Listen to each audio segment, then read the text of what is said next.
네, 오늘은 그리스도를 본받아 32번째 시간입니다. 예, 이번 주부터는 성찬에 관하여 그래서 부제를 거룩한 성찬에 관하여 라는 제목으로 메시지를 전하겠습니다. 본문 말씀은 고린도 전서 11장 23절에서 26절, 마가복음 10장 43절에서 45절, 요한복음 6장, 누가복음 22장 20절, 마태복음 11장 28절, 에베소서 1장 3절에서 14절, 창세기 8장 21절, 고린도 후서 7장 1절, 디모데 전서 3장 16절의 말씀입니다. 그래서 오늘 이제 이번 주서부터 거룩한 성찬에 관하여 메시지를 전하는데 세 가지를 가지고 오늘 또 여러분에게 말씀을 드리도록 하겠습니다. 첫 번째로 큰 경외심을 가지고 그리스도를 받아야 합니다. 우리 고린도 전서 11장의 말씀에 이제 성찬에 관한 그 말씀이 있습니다. 이렇게 말하죠. 주 예수님께서 배반 당하시던 밤에 떡을 가지시고 감사 드리신 후에 떡을 떼시어 이것은 여러분을 위하여 주는 나의 몸이다. 이것을 먹어서 나를 기념하라. 또한 잔을 가지시고 이 잔은 내 피로 세운 새 언약의 잔이다. 이것을 마실 때마다 나를 기념하라. 명령이죠. 그러니까 해도 되고 안 해도 되는 게 아니라 당연히 해야 되는 명령입니다. 여러분이 이 떡을 먹고 이 잔을 마실 때마다 주님의 죽으심을 그분께서 오실 때까지 선포하는 것입니다. 자, 이 말씀, 이 성찬 제정의 말씀을 이렇게 딱 보면서도 참 하나님은 아낌없이 우리한테 주시는 분입니다. 그렇습니다. 모든 만물을 주셨고 또 모든 사람을 위하여 자신의 아들까지 아끼지 않고 내어주신 분께서 어찌 그 아들과 함께 모든 것을 거저 주시지 않겠습니까? 이건 지금 다 계속 성경에서 이렇게 이야기를 하고 있습니다. 그렇습니다. 우리가 정말 은혜를 받으면 받을수록 우리는 모든 것이 하나님이 아낌없이 주셔서 살고 있는 거예요. 여러분의 것이 어디 있습니까? 해와 달과 별과 공기와 바람과 그 모든 그 비들이 이렇게 다 하나님이 주신 것이고 또 만물을 주신 것이고 더군다나 그것뿐만이 아니라 가장 좋으신 것을 성령을 주셨다고 성경은 이야기하고 있습니다. 다 주신 거야. 그냥 아낌없이 주신 것입니다. 그래서 주님께서 창세전에 어린 양으로 예비되신 것은 되셨다는 것은 그분이 사람의 죄뿐만이 아니라 더 큰 뜻이 있습니다. 많은 미랄인 하나님의 아들들을 산출하기 위해 하나의 밀로 예비되신 것이며 그래서 그 구체적으로 나타난 그 사랑의 행동이 바로 마지막에 그분의 살과 피까지 우리에게 주신 것이죠. 그래서 그분의 십자가의 사랑을 우리가 알고 깨닫고 만질수록 그분은 자신을 위해 살지 않으셨습니다. 한번 보세요. 언제 자기의 유익을 위해서 사는 적이 한 번도 없습니다. 그분의 삶의 모델은 그야말로 이타적이고 희생적이고 산제물로 드렸는데 그 산제물이 바로 뭡니까? 그것이 바로 살과 피까지 우리에게 먹으라고 주신 거예요. 그렇습니다. 그래서 그분은 우리 마가복음 10장 43절 45절에서 내가 온 것은 이렇게 얘기하면서 그 목적을 얘기하는데 크게 되기를 원하지 않고 종이 되고 으뜸되기를 원하지 않고 노예가 되었고 섬김을 받으러 온 것이 아니라 섬기러 왔고 많은 사람을 살기 위해 그 마지막 뭐라고 그랬습니까? 자기 생명을 속전으로 주려고 왔다. 이렇게 얘기를 하고 있는 겁니다. 참 여기에서 우리 하나님의 사랑을 이렇게 묻어나는 것을 볼 수 있지 않겠습니까? 그래서 우리가 그리스도의 그 마음을 만질수록 우리는 얼마나 정말 자기중심적이고 이기적이고 벌레 같고 죄인인지를 알게 되는 거예요. 너무나 반대이기 때문에. 그렇죠? 그러면 당연히 어떻게 되겠습니까? 그러기 때문에 회개를 안 할 수가 없는 겁니다. 대비가 될 정도가 아니라 비교 자체가 안 되기 때문에 그렇습니다. 그래서 오히려 영성이 깊어지고 가면 갈수록 나만을 아는 내 중심을 부끄러워할 수밖에 없는 것이고, 그리고 하나님을 위해서 산다고 했지만 아직도 얼마나 내 중심이 많은 것이기 때문에, 그래서 우리의 일생은 회개할 수밖에 없는 것입니다.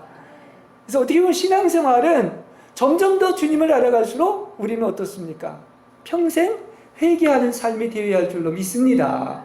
이걸 은혜를 아는 사람들은 이런 고백을 할 수밖에 없는 거예요. 그래서 그 주님이 그렇게 사셨는데 우리가 수고하고 주고 잃고 빼앗기고 희생하려고 행동하지 않고 아직도 내 기준이 있다는 사실은, 이것은 바로 뭡니까? 주님의 그 십자가의 사랑과는 행동과는 너무나 거리가 먼 거예요.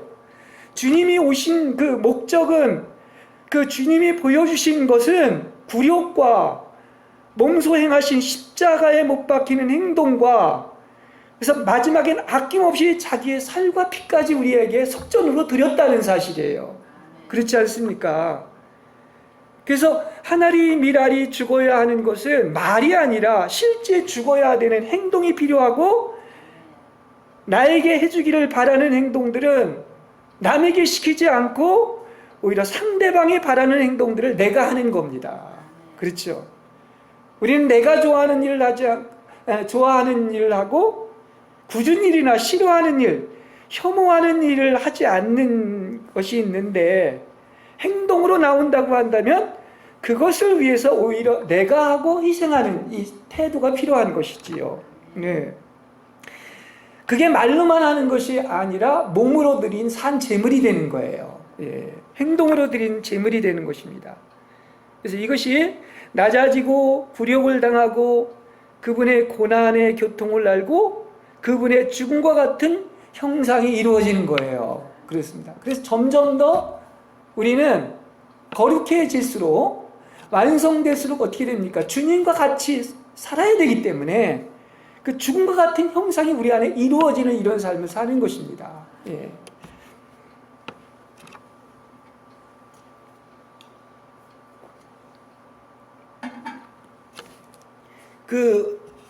우리는 막 이제 성경을 연구하고 읽고 막 그러는데, 이 성경에서 이렇게 특별한 계시는 바로 뭡니까?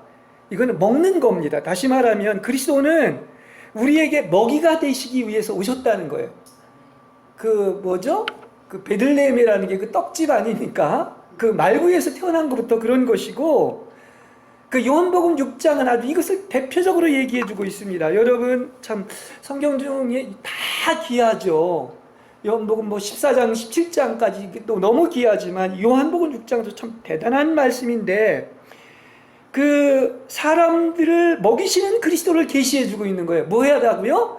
그냥 감사하고 느끼는 그런 예수가 아니라 그분을 먹으라는 것입니다. 마시라는 것이에요. 이걸 계시해주고 있어요.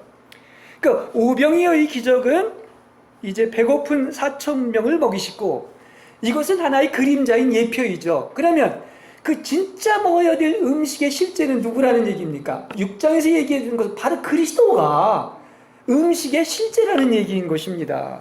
그렇죠? 그래서 드디어 얘기합니다. 오신 목적을. 바로 뭐냐? 이게 시간이 없으니까 다 읽을 수는 없지만은, 바로 예수님께서 내가 생명의 떡이니 나에게 오는 사람은 결코 배고프지 않을 것이고 나를 믿는 사람은 결코 목마르지 않을 것이다. 또한 더 나아가서 얘기합니다. 내 살을 먹고 내 피를 마시는 사람은 영원한 생명을 얻었고 내가 마지막 날에 그를 살릴 것이다. 그래서 내 살을 먹고 내 피를 마시는 사람은 내 안에 거하고 나도 그 안에 거할 것이다. 할렐루야. 이거 보십시오. 보고 감상하라는 게 아닙니다. 내 살을 먹고 피를 마셔서 하나님은 내 안에 거하고 나는 하나님 안에 거하는, 이걸 얘기해 주고 있는 거예요. 이거를 저기 하지 않으면 자꾸 무슨 성경을 머리로 알고 연구하고 이해하려고 하는데 이게 아니라는 것이죠. 예. 그래서 하늘의 양식인 그분을 먹고 마시면 당연히 그것은 우리의 몸의 조성이 되겠죠. 그래서 영원한 생명을 얻게 되는데, 요한복음 6장의 얘기가 자신의 몸을 생명의 떡으로 예시하셨고, 또 자신의 피를 뭡니까? 그야말로 예창조에 속한 모든 죄가 사함받는 구속으로 얘기를 하셨죠. 그래서 우리는 이 먹음으로 말미암아 그리스도를 먹을수록 안에서 신진대사가 일어나서 새 창조에 속한 새로운 피조물인 그리스도의 형상과 모습이 이루어지는 거예요. 그 처음에 그리스도를 먹으라고 에덴 동산에 낙원을 만들었는데 먹지 말라는 지식나무를 먹었기 때문에 사탄이 들어온 거예요. 이게 성경은 먹는 얘기인데 무엇을 먹느냐가 이렇게 중요하다는 것을 이야기해 주고 있습니다. 예. 그래서 그리스도는 요한복음 6장 63절에서도 얘기를 하지만은, 그리스도는 말씀이고 말씀은 생명의 양식이고 사람은 뭘로만 사는 것이 아니다, 떡으로만 사는 것이 아니라 하나님의 말씀으로 사는 것입니다. 이걸 아시기 바랍니다. 몸을 위해서 육신의 양식을 먹는 것처럼 하나님의 말씀을 먹기 위한 거예요. 그게 광야 40년의 생활입니다. 또한 내가 너희에게 뭐라 했죠? 이른 말씀이 영이고 생명이다. 이렇게 이야기를 하고 있는 것입니다. 그래서 이게 먹이러 오신 예수님에 대한 계시는 이미 창세기부터 시작이 된 겁니다. 우리에게 최초로 명령한 게 여러분 뭔지 아십니까? 이것저것 지켜라. 그거보다도 먹어라. 뭘 먹어? 생명나무로 예표된 그리스도를 먹으라는 얘기예요. 이게 최초의 명령입니다. 무슨 얘기인지 아시겠지? 그거 먹고 딴 것 먹지 말라. 딱 한 가지만 먹지 말라. 그 지식나무의 열매를 먹지 말라는 이 얘기인 것입니다. 이게 성경의 시작이라고요. 그걸 우리는 알아야 됩니다. 그래서 먹이러 오신 예수님에 대한 계시는 이건 전혀 이론이나 관념이나 연구나 종교나 사상이나 머리에서 나오는 게 아니라는 것이죠. 얼마나 많은 얘기들이 이 먹는 얘기가 아니라 그냥 이 머리에서 나오는 그런 것을 얘기하고 있습니까? 그러니까 신앙생활은 바로 뭐냐? 그리스도를 깊이 체험하는 것은 먹는 체험입니다. 그래서 실제로 먹고 안에 조성되어 그리스도가 우리 안에 거하며 우리가 그리스도 안에 거하는 것으로서 이 신앙생활은 바로 실존이며 삶인 거예요. 생활인 것입니다. 예. 그래서 그게 갈라디아서 2장 20절에도 얘기하는 것처럼 그건 사는 문제다. 먹는 문제다. 먹어야 살잖아요. 그럼 누가 사는 거야? 이제 내가 살지 않고 마귀의 성분이 들어와서 내가 사는 것이 아니라 이제 그리스도를 먹음으로 말미암아 내 안에 누가 사는 거야? 그리스도가 사는 거예요. 그걸 얘기하고 있는 것입니다. 근데 많은 것이 생각이나 관념, 머리에서 나오는 것에 불과하고 이 경륜의 초점인 바로 말씀이신 그리스도를 먹고 마시고 누리고 교통하는 이 본질에서 이탈되어 있습니다. 그러니까 하나님과 관계된 많은 일을 하고 또 역사를 얘기하고 또 방대한 지식 등을 얘기를 하지만 그것은 본질에서 벗어난 거예요. 이게 분별이 필요한 것입니다. 그 혼에서 나오는 거예요. 영에서 나오는 게 아니에요. 그러니까 본질로 돌아가라고 하는 것은 쉽게 말하면 뭐냐면 그리스도에게만 초점을 맞추고 그분을 먹고 마시고 누리며 그분의 임재를 체험하고 한몸 되어 연합되는, 그게 바로 영이요 생명이요 말씀이요 그리스도만으로 사는 거예요. 할렐루야. 그렇습니다. 이게 성경의 요체인 겁니다. 그래서 영의 얘기를 하는데 자신의 혼의 얘기나 지식을 전하고 있는 것은, 이거는요 하나님을 얘기하는 것 같지만 전혀 생명의 떡으로 오신 하나님과는 상관이 없는 거예요. 먹어야 우리 안에 조성이 되지요. 연구해서 되는 게 아니지 않습니까? 땅 얘기해서는 안 되지 않습니까? 하나님의 긍휼과 은혜가 임해서 영의 세계를 아는 여러분 되시길 바랍니다.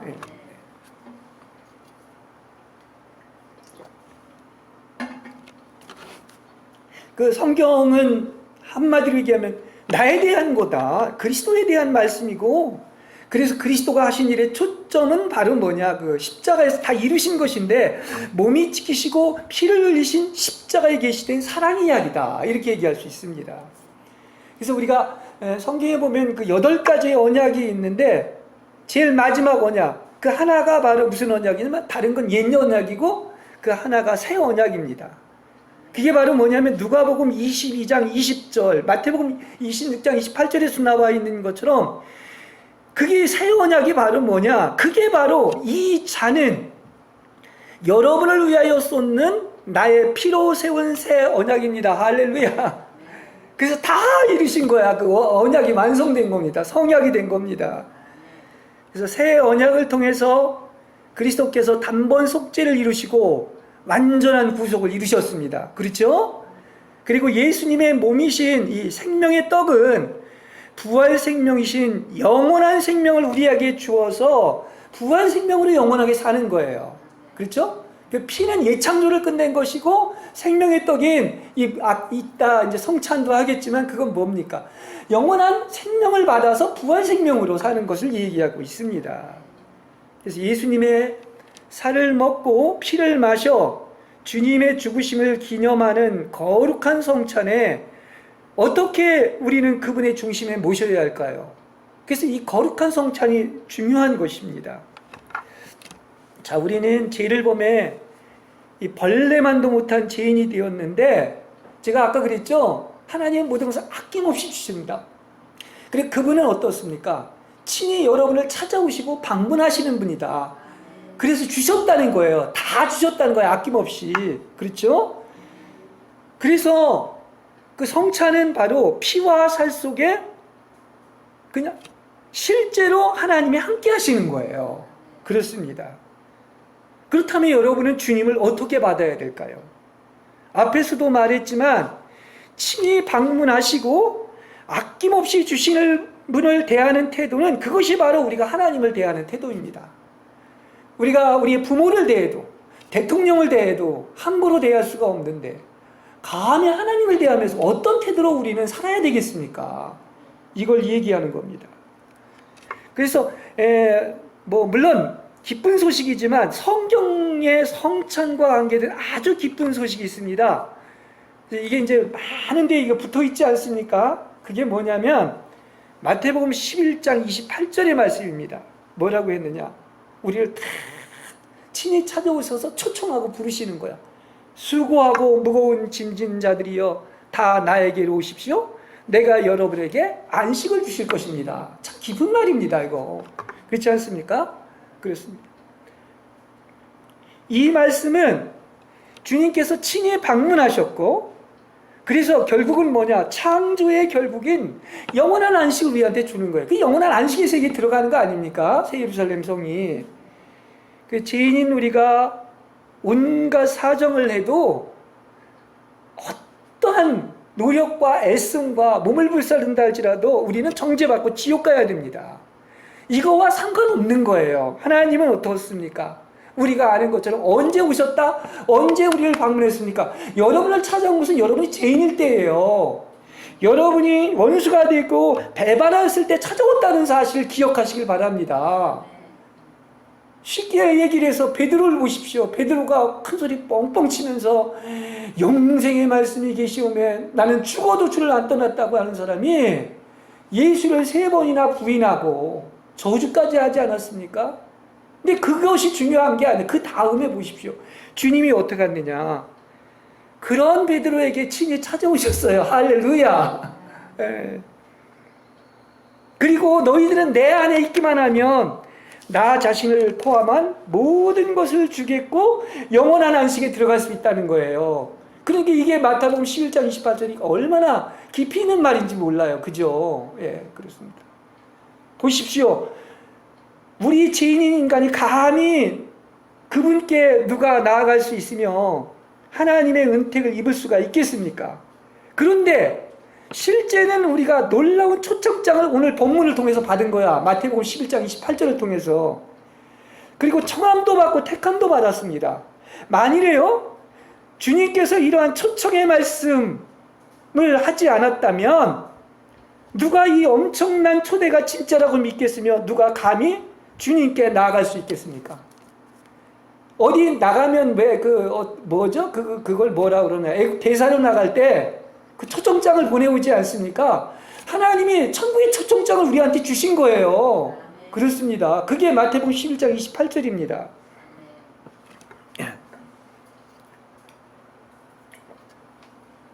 그래서 우리는 성경을 대하는 태도, 하나님을 대하는 태도도 마찬가지고 우리가 성찬을 받는 자세가 이걸 안다면 달라져야 됩니다. 그렇죠? 하나님의 지금 뭡니까? 눈에 보이지 않지만 우리 아까 선교사님 기도한 것처럼 천군천사 인지하시고 하나님 함께 하시고 예배드리는 이 하나님의 어전입니다. 하나님이 함께 하십니다. 그러니까 두렵고 떨리는 마음으로 큰 경외심을 가지고 주님을 받아야 할 줄로 믿습니다. 이건 성찬만이 아닌 거예요. 신앙생활 자체가 그런 거예요. 하나님의 오전 앞에 있는 거예요. 하나님의 지금 얼굴 앞에 있는 겁니다. 그 베레아 사람들은 또 신사적이어서 말씀을 하나님의 말씀으로 받았다고 했는데, 근데 이 말은 또 다른 말로 한다면 하나님의 말씀은 하나님의 말씀으로 받지 않는 사람이 많은 거야. 네. 정말 그렇습니다. 불사불멸의 영원히 죽지 않는 거룩한 성찬을 받는데 우리가 하나님의 마음에 합당하게 받아야 하지 않겠습니까? 예, 이게 성찬을 받는 자세예요. 여러분이 주님과 성찬을 대하는 태도는 곧 하나님을 받는 태도인 것입니다. 어떻게 대하는가? 예. 하나님이 오전에서 하나님을 대하듯이 말씀과 성찬을 받아야 하는데 내 마음과 내 기준과 내 수준으로 받아서 하늘의 거룩한 말씀과 성찬을 땅으로 끌어내립니다. 참 이거는 우리가 정말 몰라서 그렇게 무리하고 함부로 하는 거예요. 그렇습니다. 그토록 지엄하신 분을 멋대로 함부로 자신이 만든 다른 주, 다른 신, 다른 하나님으로 만들고 그것을 함부로 받고 그것을 또한 전하고 있는 거예요. 자가, 살아있는 자가 하는 말이 하나님의 말인 것 같지만 얼마나 하나님의 진노를 사는지 아십니까? 조금 죄송한 얘기지만 너무나 이 사회적으로 전하는 많은 복음들이 사실은 하나님의 말씀의 초점에서 벗어나서 지 말을 전하고 있는 겁니다. 하나님이 진노할 말들을 전하고 있는 거예요. 근데 그걸 전혀 모르고 있다는 사실이에요. 하나님이 가장 혐오하는 것이 뭔지 아십니까? 하나님을 하나님 되게 하는 하나님이 원하시는 합당한 복음을 전하는 거야. 예. 근데 그건 그리스도만을 전하는 것인데 바른 복음이 다른 복음을 전하는 것은 심지어 저주를 받는다고까지 바울이 그래서 얘기한 것입니다. 예. 우리가 성찬을 받을 때도 분열의 영을 가지거나 합당치 않은 생각이 마음속에 있거나 그 어떤 피조물에 사로잡혀서 두 마음을 품고 있다면 그건 합당한 자세가 아닙니다. 예. 거룩한 하나님을 지금 받고 만나는 것인데, 아니 보십시오. 예표인 구약의 제사장도요, 제물을 드리고 피를 뿌릴 때 흠없는 것은 드리질 않았어요. 흠이 있는 것, 흠점티 있는 것 드리지 않았습니다. 거룩하지 않거나 다른 물을 사용한다면 즉사하지 않습니까? 하물며 우리는 이게 실제가 되신 새 언약의 완성인 거룩한 몸과 피를 우리 안에 모시려면 우리는 얼마나 큰 경외심과 신심과 경건함과 내어드림과 믿음과 사랑으로 그리스도를 받아야 하지 않겠습니까? 이건 우리의 어떤 자세입니다. 우리 신앙생활의 전 일생의 태도예요. 자세예요. 기본.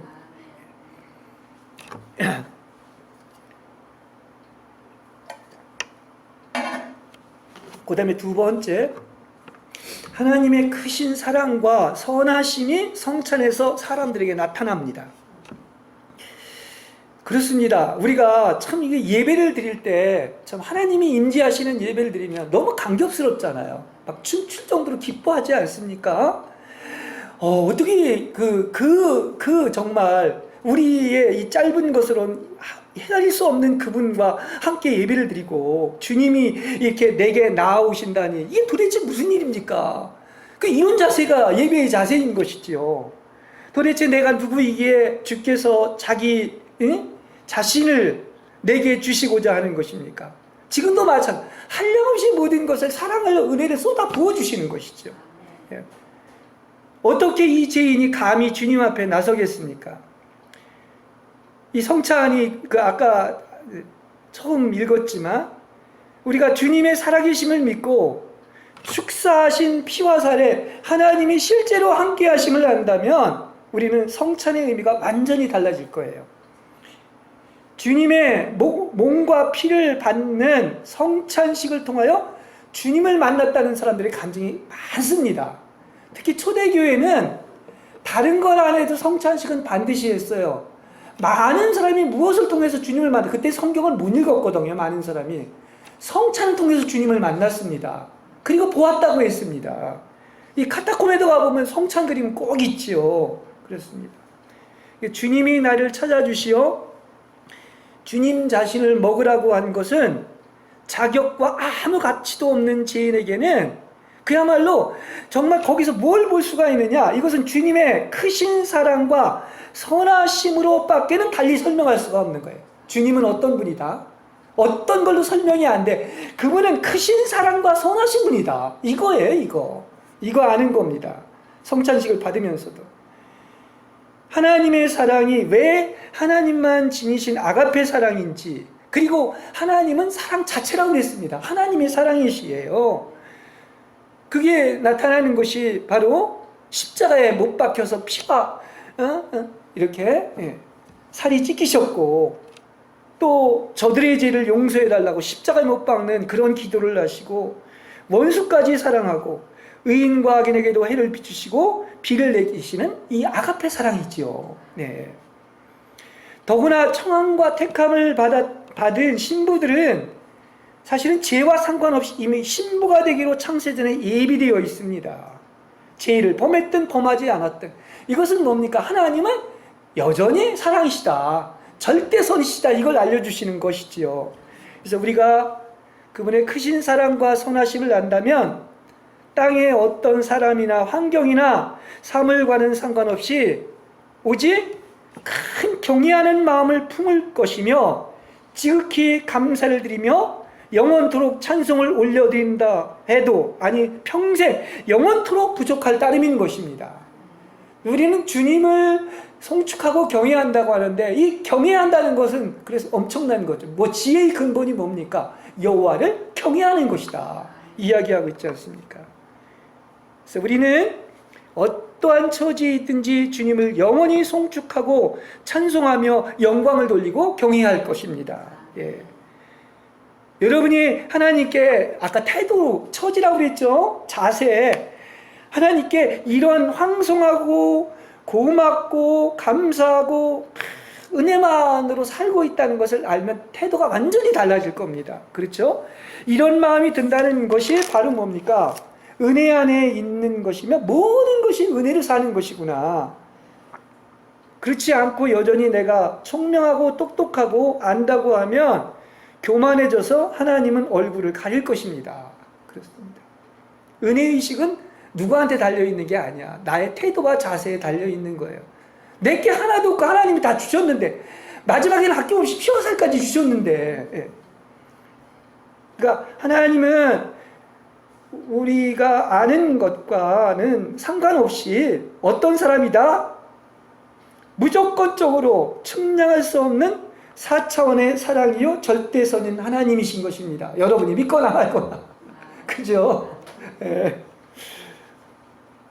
우리가 점점 더 이제 어떻게 된 자신은 온데간데 없어지고 사라지고 하나님을 위해서 모든 것을 기꺼이 버릴 수 있고 하나님의 권익만을 생각할 수 있다면, 그래서 신심이 깊어지고 성덕에 이르러 어떤 삶을 살게 되느냐? 완전히 오늘과 어제가 다른 삶, 다른 차원의 삶, 그렇죠?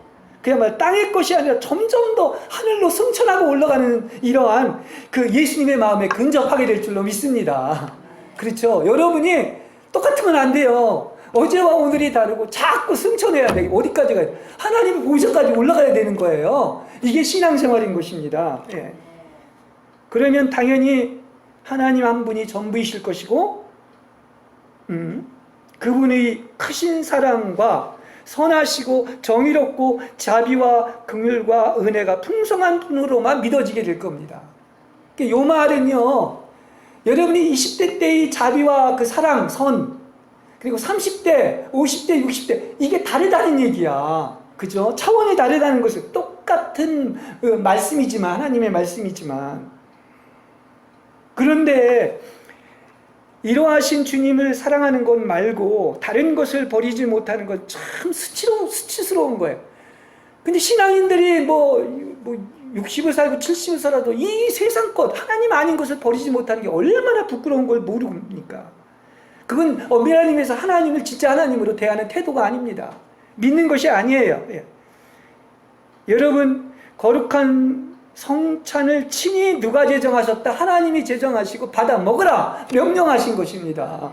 그거 얼마나 큰 축복이에요. 거기에 뭐가 있다? 사랑과 절대선이 있다는 것을 우리는 알아야 돼요. 성찬을 받을 때마다. 그렇죠? 그래서 이렇게 친히 성찬을 제정하고 6월절 만찬에서 축사하신 것은 바로 뭡니까? 하나님은 어떤 하나님으로 나타나는 것입니까? 성찬을 받을 때마다 그야말로 아가페 하나님, 그 사랑의 하나님과 절대 선하신 하나님으로 우리에게 나타났다는 사실을 잊지 마시기를 바랍니다. 이거 조건이 없는 거야. 그래서 여러분은 성찬에 참여할 때마다 또다시 새로워지시고 기쁜 것이 되시고 하나님만 경외하고 높이시는 여러분 되시길 바랍니다. 그게 성찬의 의미야.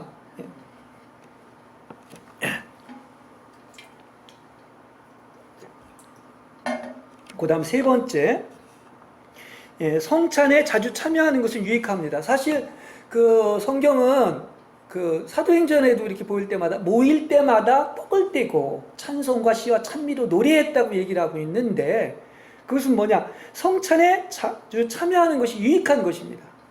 모이기를 폐하지 말라고 그랬잖아요. 그렇죠? 왜 모이는 것입니까? 주님의 그 놀라우신 사랑과 절대선을 늘 기억하는 거야. 그리고 새로워지는 거야. 그리고 그 주님의 죽으심, 그것이 엄청난 그 사랑을 늘 선포하는 겁니다. 그래서 우리는 한 몸과 결국 한 피를 받은 거예요. 그리고 그건 누굽니까? 그리스도죠. 그러니까 결국 하나인 거예요. 그리고 한 그리스도인 것입니다. 그게 단체인 것이죠. 그래서 그게 천국의 공동체인 몸을 건축하는 것입니다. 내가 원하거나 원해야 마땅한 모든 것들은 다 주님 안에 있습니다. 그리고 주님 안에 있지 않는 것들은 다 지나가는 것들입니다. 그렇다고 한다면 결론은 뭡니까? 주님은 아낌없이 주신다고 그랬죠. 그리고 친히 찾아오셨다고 했습니다. 방문했다고 했습니다. 수고하고 무고 다 내게로 오라. 우리가 막 찾아도 자격이 없는데 우리 같은 죄인을 주님이 그렇게 찾아오셔서 아낌없이 주신 것이죠. 그러니까 우리의 결론은 뭡니까? 주님이 그걸 원하시기 때문에 마지막 결론은 딴 거 바랄 게 하나도 없습니다. 주님 자신을 우리에게 주소서. 아까 그랬죠? 마태복음에서는 뭐 여러 가지를 얘기를 하면서 이거 달라 저거 달라 구하라 찾으라 두드리라 얘기를 했지만 가장 좋은 것을 주신다고 그랬어요. 그게 누가복음에서 바로 뭡니까? 하나님 자신을 주겠다는 거야. 성령을 주시겠다는 얘기인 것입니다. 그렇습니다. 그러니까 그것이죠. 바로 우리는 그것 하나로, 다시 말하면 그분 한 분으로 충분한 줄로 믿습니다. 이것이 바로 뭡니까? 우리가 이 중심에서 하나님 중심이 100%된 거예요. 예. 주님 외에는 그 어떤 우위로도 소용없고 주님 없이는 내가 존재할 수 없으며 주님이 찾아주시지 않으면 살아갈 힘이 없기 때문인 것입니다. 주님 없이는 못 살아요. 아까 시편에서도 얼마나 그 다윗이 아름다운 그 찬송을 하고 있습니까? 여러분 그렇습니까? 주님 없이는 한시도 못 삽니다. 네. 다른 뭐 집 없이 물집 없이 뭐 친구 없이 심지어 장례하는 가족도 두고서 나를 따르라고 한 것처럼 그 말은 무슨 얘기? 정말 주님 없이는 우리는 못 사는데 그 말씀 아닙니까? 그래서 이렇게 생명의 떡인 하늘의 양식은 우리에게 영원한 공급이 돼요. 네. 여기에서도 우리는 뭐 하는 거냐? 신앙생활을 날마다 하늘의 양식을 먹어서 살아가는 겁니다. 사람이 떡으로만 사는 것이 마귀가 시험한 것도 그렇고 광야도 마찬가지. 그거 알게 하기 위한 거야. 너 떡으로만 사는 게 아니라 하나님의 말씀으로 사는 것이다. 그리고 새 언약에 봐서는 더 구체적으로 뭡니까? 성찬 안에서 피와 살을 먹는 것입니다. 그렇죠? 근데 이 하늘의 양식은요, 이 땅에서만 먹는 게 아닙니다. 하늘나라 가서도 그때 안 먹는 게 아닙니다. 영원한 하늘나라의 양식을 영원히 먹습니다. 그 달콤하고 맛있는 것을. 그래서 우리는 마음에 생각하는 것이 어려서부터 악하기 때문에 이 하늘의 양식을 먹지 않고 살 수가 없는 겁니다. 그래서 하늘의 양식인 말씀을 먹고 성찬에 참여하지 않으면 즉시 넘어지고 범죄하고 거룩한 삶에서 멀어지게 되는 것이지요. 그러니까 여기 비결이 있는 거야. 여러분이 살아가는 비결, 건강해지는 비결, 온전해지는 비결은 다 뭐냐? 잠시라도 하나님의 생명의 양식을 먹고 성찬에 참여하면 정말로 어떻습니까? 살아날 줄로 믿습니다. 다 허덕이고 문제가 생기는 것은 안 먹어서 그런 거야. 그래서 영양실조에 걸려갖고 빈들의 마른 풀처럼 되는 거예요. 그러니까 우리가 하늘의 양식인 말씀을 먹고 성찬에 참여하지 않으면 즉시 넘어지고 범죄하게 되고 거룩한 삶에서 멀어지게 되는 거예요. 이거는 누구도 예외가 없어요. 요한과 야고보와 베드로를 합쳐놓는다고 해도 그들이 왜 그렇게 더욱더 거룩해졌냐고 하면은 주님과 함께 주님을 먹었기 때문에 그렇게 됐다는 사실을 아시기 바랍니다. 예, 그렇습니다.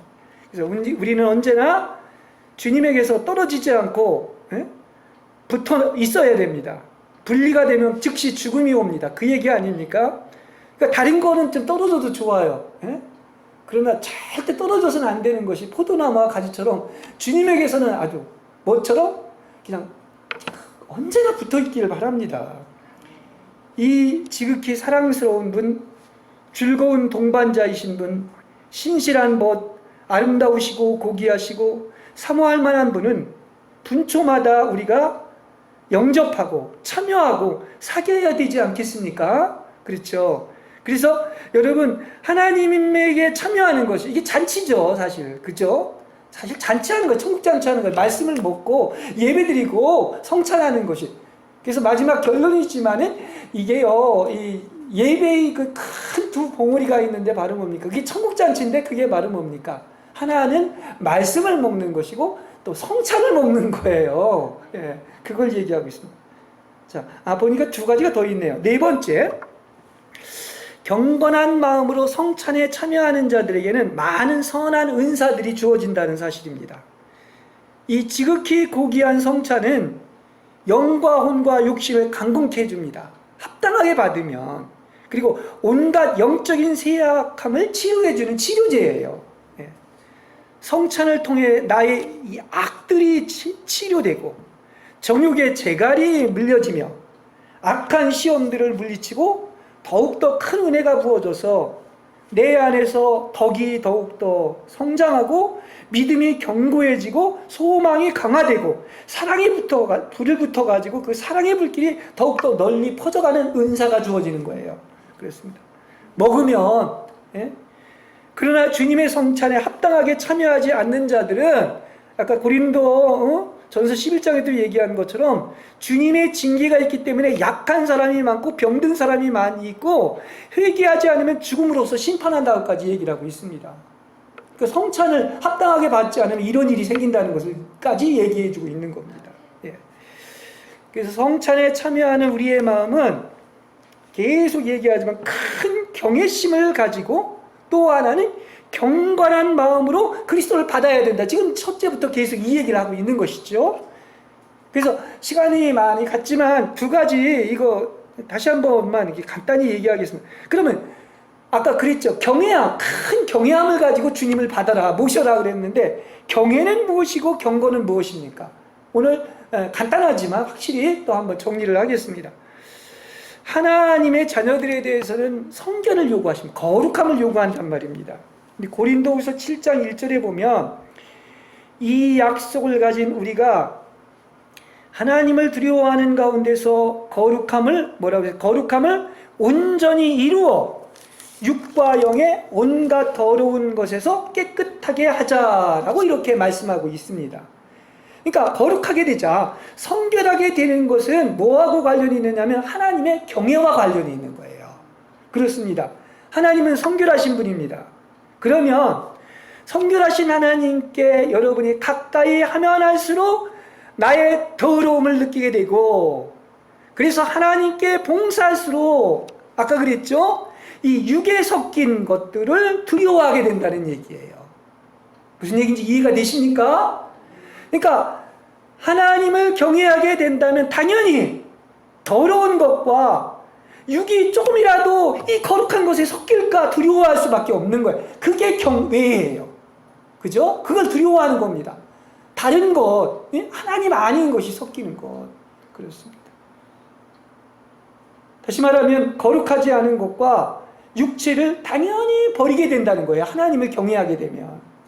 그러니까 누구든지 자기를 위해서 일하고 자기 목적과 자신이 가득한 사람은 다 하나님을 경외하는 사람이 아니에요.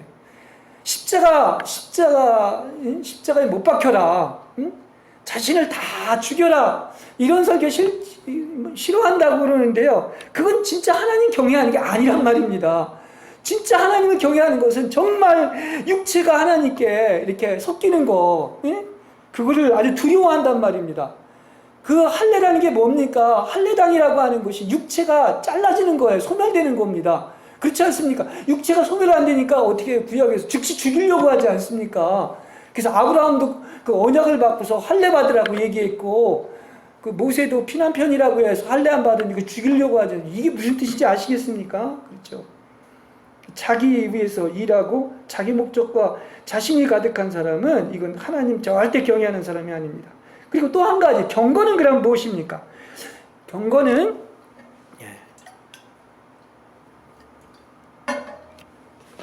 디모데 전서 3장 16절에 이렇게 얘기합니다. 여러분 아마 읽었을 거예요. 크도다 경건의 비밀이요 그렇지 않게 하는 이 없도다. 그는 육신으로 나타난 바 되시고 라고 얘기하고 있습니다. 자, 경건이라고 얘기를 하면서 경건의 비밀이 바로 뭐냐? 그것이 그분이 육신으로 나타난 것이다. 이렇게 얘기하고, 이게 무슨 뜻이냐고 하면은 경건은 바로 하나님이 육신으로 나타난 것입니다. 자, 쉽게 설명을 합니다. 그냥 우리에게도 경건이 뭐냐? 경건한 삶이 뭐냐고 하면은 바로 경건은 하나님의 생명이 우리 속에 있어서 우리를 통해서 나타나는 거예요. 하나님이 표현되는 것입니다. 그죠? 그게 경건이에요. 그러니까 우리의 생각과 언어와 행동과 태도에 내가 아닌 그리스도가 살아있어서 우리를 통해서 나타나게 되는 것이 경건의 생활이라는 겁니다. 분명히 정리가 됐습니다. 그렇습니다. 그래서 디모데후서 3장 12절에 경건하게 살고자 하는 것은 다른 사람이 우리의 생활을 통해서 하나님을 보게 되는 겁니다. 할렐루야. 아, 이거 소중한 얘기예요. 예, 이게 경건이에요. 그죠? 그러니까 그 사람을 보면 누굴 보는 거야? 하나님을 보는 거야. 그러니까 하나님이 배고픈 거야, 그냥. 예, 하나님이 정말 마른 것입니다. 그런 것입니다. 그러니까 여러분을 통해서 다른 사람이 여러분을 봤을 때 뭐가 나타납니까? 여러분의 인상이 어떤 인상을 줍니까? 하나님의 생명의 본성이 경건이라고 했어요. 그분이 육신을 입고 나와서 그분에게서 나타나는 것은 하나님 아버지를 나타냈습니다. 그 경건한 삶인 것이지요. 그렇습니다. 그래서 이 생명이 우리의 육신을 통해 나타나는 것이 곧 경건인 것입니다. 그래서 자신의 성분이 없어진 사람, 이 사람은 참으로 뭐라고 그랬습니까? 하나님이 보이니까 그 안에. 그래서 엘리사에게도 그러지 않습니까? 그 여인이 이 사람은 참으로 하나님의 거룩한 사람이다라는 그 인상을 주는 것이 경건의 표본인 것입니다. 자, 우리는 그렇게 본다고 하면 정말 예수의 모임인 거예요. 왜냐? 여러분을 통해서 여러분이 표현되고 나타나는 것이 아니라 하나님을 보는 거야. 여러분에게. 그게 나타나는 것이 바로 경건이기 때문에 그런 것입니다. 그렇죠. 예. 예. 그래서 그 중에 가장 대표적인 게 바로 뭐냐? 그 사람을 보면 말을 보면 알 수 있다. 5분만 말을 보면 거기서 말에서 뭐가 나오느냐 보면 그 속에 뭐가 들어있게 다 보인다고 하죠. 입으로 먹어서 나오는 것이 더러운 것이 아니라 그 속에 있는 게 나오는데 하나님이 있으면 하나님이 나오겠죠? 다른 말로 하면 그 말을 들어보면 즉시 알 수 있는데 그 말을 할 때 다른 사람들로 하여금 그들이 여러분을 하나님을 느끼도록 하는 거예요. 저분은 저 말은 저 사람 말이 아니라 하나님의 말이구나 하는 것을 느끼게 하는 것입니다. 제가 얘기했죠.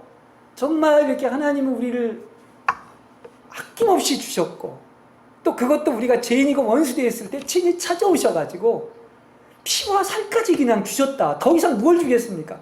그래서 그분은 그야말로 그 성찬을 통해서 우리가 알 수 있는 것, 성경을 통해서 알 수 있는 것은 그분은 영원한 사랑이시고 또 나아가서 절대선이시다. 우리가 믿어지건 안 믿어지건 그건 우리가 믿지 못하는 것이지.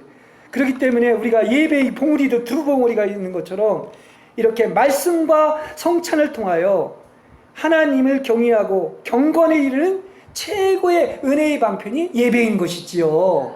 그래서 이런 예배를 드리는 평생 이러한 거룩한 성찬에 참여하고 예배를 드리는 여러분이 되시길 바랍니다. 바라기는 오늘 예배에 대한 태도가 근본적으로 달라졌으면 좋겠어요. 그죠? 성찬을 받을 때나 예배를 드릴 때 이것이 바로 예배고 성찬을 받는 태도구나 하는 것을 아시는 여러분들 되시길 바랍니다.